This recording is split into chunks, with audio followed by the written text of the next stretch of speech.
Le Beyonder contre Lucifer Morningstar, deux des personnages les plus puissants de toute la fiction, deux êtres quasi divins qui ont littéralement transcendé leurs univers respectifs. Eh bien, ils vont s'affronter ici aujourd'hui. Qui sera le dernier debout? Qui va tout gagner? Découvrons-le. Le Beyonder a commencé comme un jeune membre de l'ancienne race d'ingénieurs du multivers connue sous le nom des Beyonders. Et il est sans aucun doute le Beyonder le plus célèbre qui existe. Et honnêtement, l'histoire du Beyonder est un peu confuse, remplie de retcons et de montées en puissance. Mais je vais faire de mon mieux pour l'expliquer. Le Beyonder a d'abord été en incubation dans une sorte d'espace matriciel, avant de prendre conscience d'une réalité extérieure lorsqu'une minuscule brèche s'est ouverte dans cette matrice. Ce qui lui a permis de voir à travers le tissu de la réalité et d'observer d'autres dimensions et univers. Cela a choqué le Beyonder, car avant cela, il était l'incarnation de tout dans son univers personnel et n'avait jamais rien connu d'autre. Et donc, il a décidé de commencer à interagir avec ces différents univers dans l'espoir d'en apprendre davantage à leur sujet. La première interaction avec le Beyonder fut Secret Wars, où tout un tas de héros et de méchants de la Terre furent placés sur une planète improvisée appelée Battle World, forcés de se battre pour leur survie, tout cela pour la satisfaction du Beyonder. Lorsque Secret Wars furent terminés, le Beyonder commença à adopter une approche plus directe et à interagir directement avec différents univers. S'élevant de sa réalité vers notre réalité, il découvrait constamment qu'il était l'être le plus puissant de toute l'existence. Comme le Beyonder n'avait rien connu avant cela, il a simplement supposé que cela signifiait qu'il était vraiment l'être le plus puissant de toute l'existence, éclipsant toutes les autres puissances du multivers. Et c'est là que le retcon intervient, car il s'avère que le Beyonder avait tort. Il n'était pas un être suprême, mais une entité fracturée et incomplète, un cube cosmique raté. Et son temps dans le ventre avait en fait été écourté par la création de l'homme-molécule. Cela l'a empêché de se développer comme il aurait dû. Évidemment, cette vérité était difficile à entendre, mais finalement, le Beyonder a commencé à l'accepter et a admis qu'il avait besoin d'être réparé. Il a donc essentiellement fait une évolution accélérée, passant du Beyonder à l'entité Cosmos, puis mûrissant et s'élevant pour devenir un Beyonder à part entière, prenant sa place avec les autres membres de sa race au-dessus de toute la réalité. Même dès le tout début, le Beyonder a toujours été l'un des êtres les plus puissants de tout l'univers Marvel, même à son niveau le plus faible. Le Beyonder était toujours un être aux dimensions infinies, existant comme l'intégralité de son propre univers sans fin. Il pouvait littéralement faire tout ce qu'il voulait. D'une force infinie, d'une résistance infinie, capable de créer ou de faire tout ce qu'il pouvait imaginer, c'était juste un personnage incroyablement puissant. Mais ensuite, le Beyonder a fusionné avec la partie de son énergie qui avait été enfermée, évoluant en un cube cosmique parfait, devenant encore plus puissant qu'il ne l'était auparavant.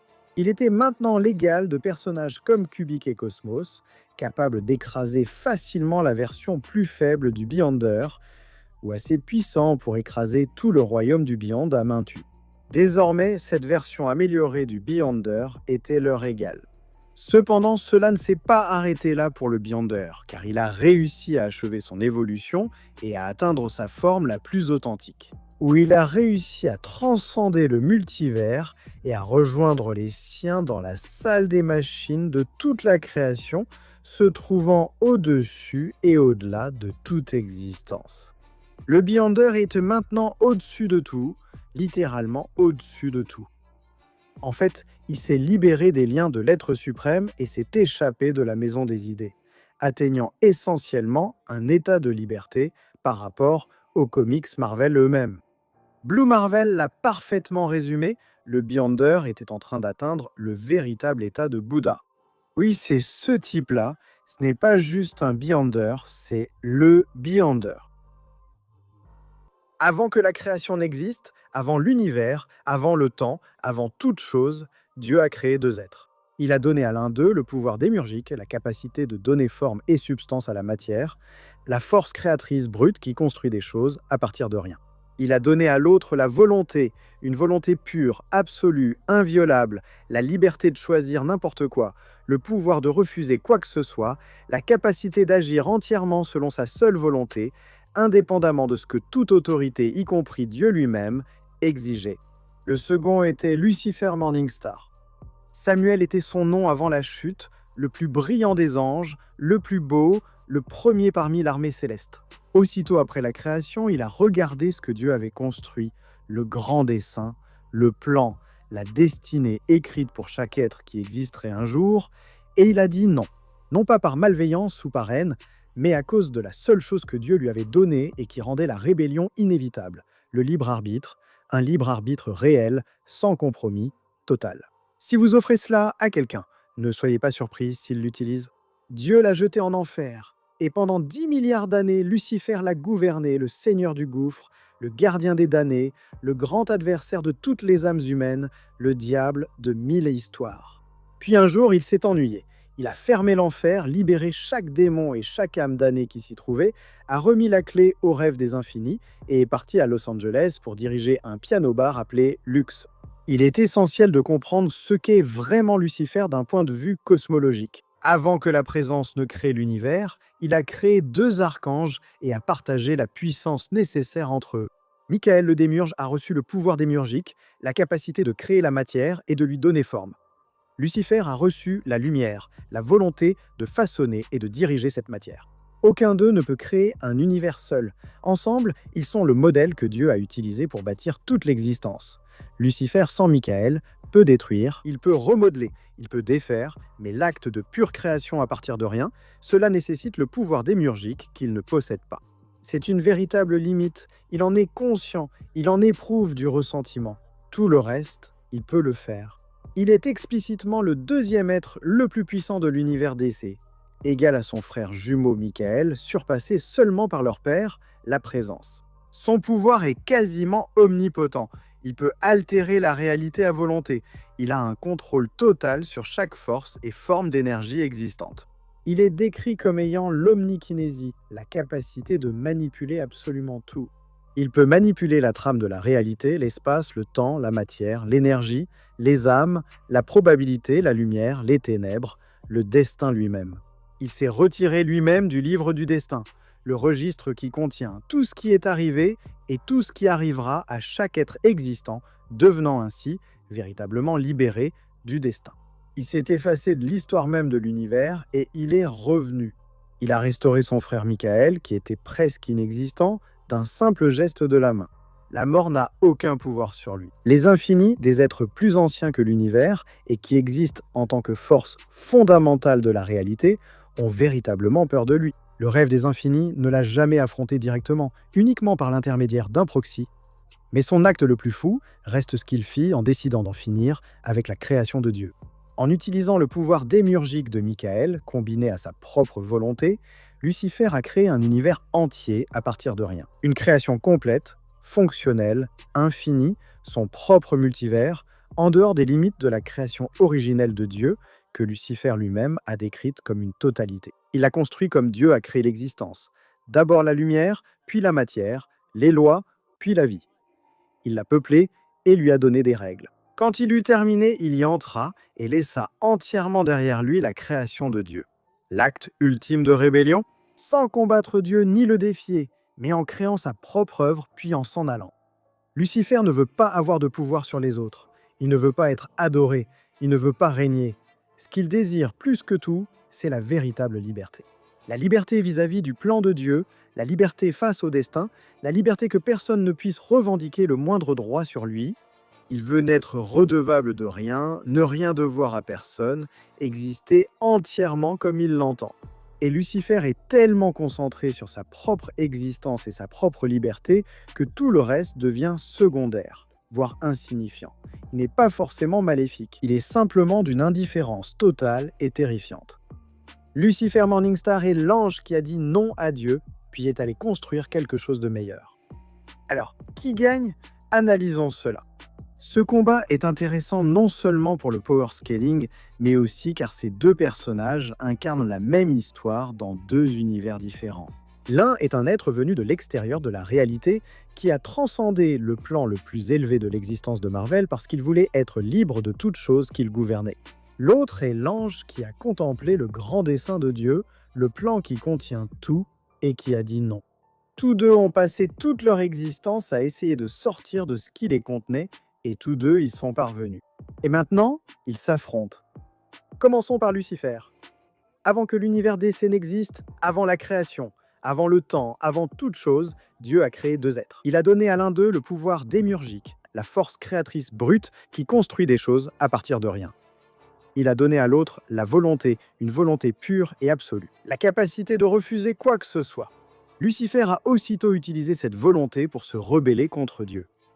Voici maintenant ce qu'il peut faire en combat. Eh bien, il a résisté à toute la puissance de Michael. La puissance maximale de Michael crée assez de matière pour former un multivers infini, ou de la même manière, en effacer un. Lucifer l'a encaissé, l'a ignoré et l'a fait plusieurs fois. Il a aussi ignoré la marque de Caïn, une malédiction divine placée par Dieu lui-même qui reflète tout dommage infligé à Caïn au septuple. Il l'a tout simplement ignoré. Les Bassanos, des cartes de tarot vivantes capables de tirer n'importe quel événement d'une infinité de lignes temporelles potentielles, ont attaqué Lucifer avec un nombre infini de lignes temporelles dans lesquelles il meurt simultanément. Toutes les versions possibles de sa mort lui ont été lancées en même temps. Il a continué à marcher sans ralentir. Silkman a tissé 7 couches de mort autour de lui. Il les a brûlées.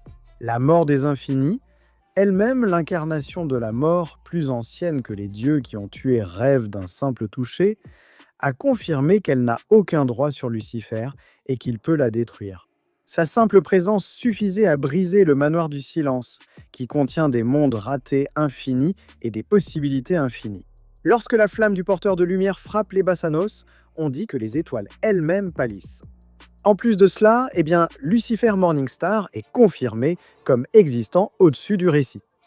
Il ne vit pas seulement dans l'histoire, il vit en dehors des pages. Il ignore son auteur. Il est au-dessus du récit qui contient tous les autres personnages de son univers.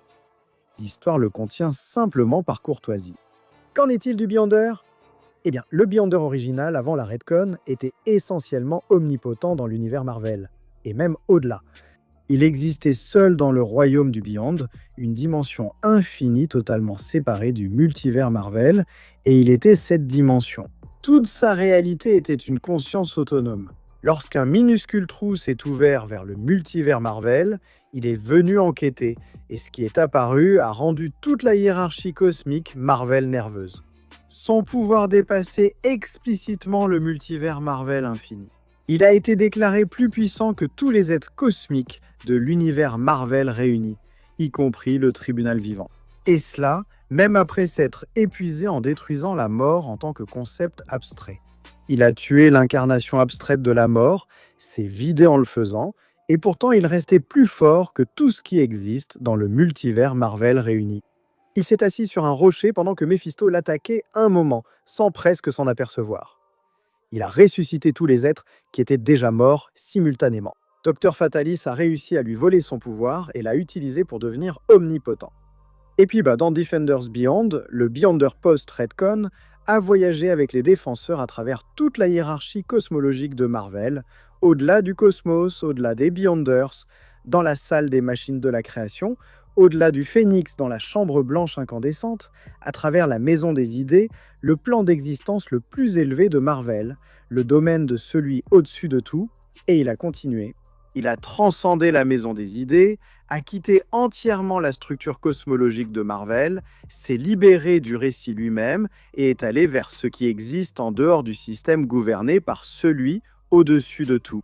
Il a trouvé la liberté qu'il cherchait par lui-même sans la permission de personne. C'est là que ça devient intéressant. L'argument de Lucifer pour gagner n'est pas vraiment une question de pouvoir. C'est le fait qu'il possède déjà ce que le Beyonder recherche. Le Beyonder a transcendé la maison des idées parce qu'il voulait la liberté. Lucifer est libre depuis plus longtemps que la plupart des êtres non existés. Il sait à quoi cela ressemble, ce que cela coûte, et le vrai chemin pour y parvenir. Et il sait à quoi ressemblent les pièges, pour les êtres qui désirent tellement la liberté qu'ils cessent de prêter attention aux dangers sur leur chemin. Le Beyonder, c'est essentiellement un enfant cosmique. Il est venu dans l'univers Marvel parce qu'il ne comprenait pas le désir, les émotions ou l'expérience humaine. Il a passé tout un arc à essayer de comprendre ce que cela signifie de vouloir quelque chose. Méphisto a failli le manipuler pour qu'il se détruise lui-même en jouant sur sa naïveté émotionnelle. Le Puma, en parfaite harmonie avec l'univers, était théoriquement capable de le tuer, parce que le pouvoir du Beyonder a des angles morts que des êtres bien en dessous de son niveau ont découvert et utilisé. Avec tout le pouvoir qu'il possède, il s'est fait manipuler par des gens qui n'auraient jamais dû avoir la moindre chance contre lui. Lucifer est le plus grand manipulateur de toute l'histoire de la création. Pas parce qu'il ment, il ne le fait jamais. Il considère que c'est indigne de lui, mais c'est parce que son esprit fonctionne à un niveau où il voit venir des choses que même des êtres omnipotents ne prennent pas en compte. Il a convaincu Dieu de lui donner une lettre de passage pour sortir de la création. Il s'est retiré du livre du destin en trouvant une faille si fondamentale que le registre de tous les destins ne pouvait pas la prendre en compte. Il a manipulé une déesse jusqu'à sa propre mort alors qu'il était complètement impuissant. Nu, marchant dans la maison des pièces sans fenêtre, pendant 9 jours, sans nourriture ni eau, uniquement grâce à la psychologie. Il est tout à fait possible que Lucifer voie les angles morts du Beyonder, voit son immaturité, et qu'il puisse facilement tromper le Beyonder. Le Beyonder est incroyablement puissant, mais pas incroyablement sage. Lucifer n'est peut-être pas l'être le plus puissant de son univers, mais il pourrait comprendre précisément ce qui obsède le Beyonder. Il la comprendrait mieux que quiconque en vie, puis utiliserait cette obsession contre le Beyonder pour le vaincre. Mais voici pourquoi je pense que le Beyonder finit quand même par gagner. Le Beyonder, même avec sa naïveté, reste conscient. Il perçoit les choses à un niveau qui rend la diversion difficile. Sa conscience cosmique est suffisamment complète pour que la plupart des choses que Lucifer essaierait ne fonctionnent pas vraiment. Et si le Beyonder décide simplement que Lucifer est un problème et utilise sa puissance omnipotente, eh bien Lucifer ne peut tout simplement pas y survivre. Lucifer a encaissé une infinité de morts sans broncher et la pleine puissance démiurgique de Michael créant une infinité de multivers. Mais le Beyonder a dépassé le multivers Marvel infini alors qu'il était déjà affaibli après avoir tué la mort. C'est d'un tout autre ordre de grandeur que tout ce à quoi Lucifer a été confronté. Le Beyonder est allé plus loin en dehors de son système que Lucifer ne l'a fait en dehors du sien. Lucifer vit en dehors de la page. Le Beyonder a laissé la page, l'auteur, l'éditeur et tout le reste entièrement derrière lui. Tous les deux se sont libérés, mais le Beyonder est simplement allé plus loin.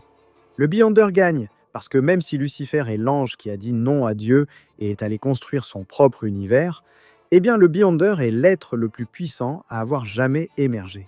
Du multivers Marvel ou en dehors du multivers Marvel, au final, je pense qu'il l'emporte. Le Beyonder gagne. Mais qu'en pensez-vous? Dites-le dans les commentaires ci-dessous. Je sais que vous allez avoir des avis et des sentiments sur ce sujet, c'est certain. Si vous êtes resté jusqu'ici et que vous avez regardé la vidéo jusqu'à la fin, c'est incroyable. Merci de nous avoir regardés et soutenus. Abonnez-vous si vous le souhaitez. Vous allez voir plus de vidéos comme celle-ci chaque semaine. On se retrouve alors, à la prochaine,